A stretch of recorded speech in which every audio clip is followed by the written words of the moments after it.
আসসালামু আলাইকুম দর্শকবৃন্দু। আজ দেখাবো ছানার সন্দেশ মিষ্টি। তো মূল রেসিপিতে চলে যাই। এখানে আমি 1 কেজি দুধ ছানা করে নিয়েছি, একটুখানি ভিনেগার দিয়ে, আপনি চাইলে লেবুও দিতে পারেন। দিয়ে আমি এটা ছানা করে নিয়েছি। ছানাটি এখন আমি একটা চালুনে ঢেলে ঝরিয়ে নিব।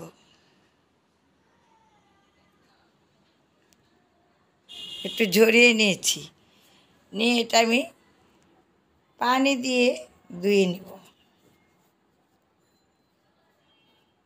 এখন কল ছেড়ে পানি দিয়ে ধুয়ে নিচ্ছি।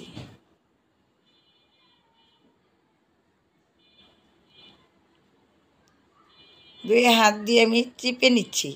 আপনি চাইলে একটা ভালো পাতলা তেনা দিয়েও চিপে নিতে পারেন। আজকে আমি হাতের কাছে তেনাটা পাচ্ছি না, তাই হাত দিয়ে চিপে নিচ্ছি।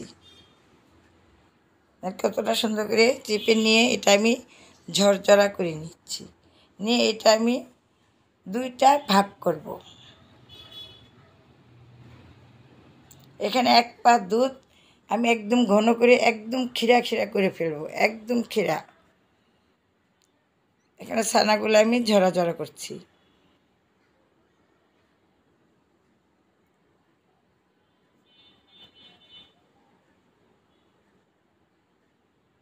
দুধগুলো ঘনই একদম ক্ষীরার মতো হয়ে গেছে। এখন আমি অর্ধেকটা ঢেলে দিচ্ছি। দুধ ঘন হয়েছে, এগুলো আমি ঢেলে দিচ্ছি। দেখছেন তো, একদম আমি ক্ষীরার মতো ঘন করে নিয়েছি। নিয়ে এটা আমি নেড়ে চেড়ে নিচ্ছি। আমার হাতের তৈরি ঘরে ঘি সবসময় থাকে। আমি এটা একটু করে 4 চামচ 1 চামচ দিয়ে দিচ্ছি। আপনি চাইলে নাও দিতে পারেন, একটুখানি সয়াবিন তেলও দিতে পারেন, ওটা না দিলেও চলে। আমার বোনটির জন্য দোয়া করেন, আল্লাহ যেন চিকিৎসা সহজ করে দেন। আমি দুধের মধ্যেই একটু চিনি দিয়ে নিয়েছি, একটা এলাচ বেটে দিয়েছি, ওইটার সিন ওঠে নেই। আমি মুখে বলে দিচ্ছি। ওই ক্ষীরাটার মধ্যেই পরিমাণ মতো একটু চিনি দিয়েছি, একটা এলাচ চিনি মিশ করে বেটে নিয়েছি। এটা আমি একটা ডো করে নিয়েছি। নিয়ে আমি এটা একটু একটু করে সমান করে গোল করে নিয়েছি। এটা হাতের তালু দিয়ে চাপ দিয়ে দিয়ে আমি এটা চ্যাপ্টা করে নিব। তো হয়ে যাচ্ছে আমার মিষ্টি বানানো।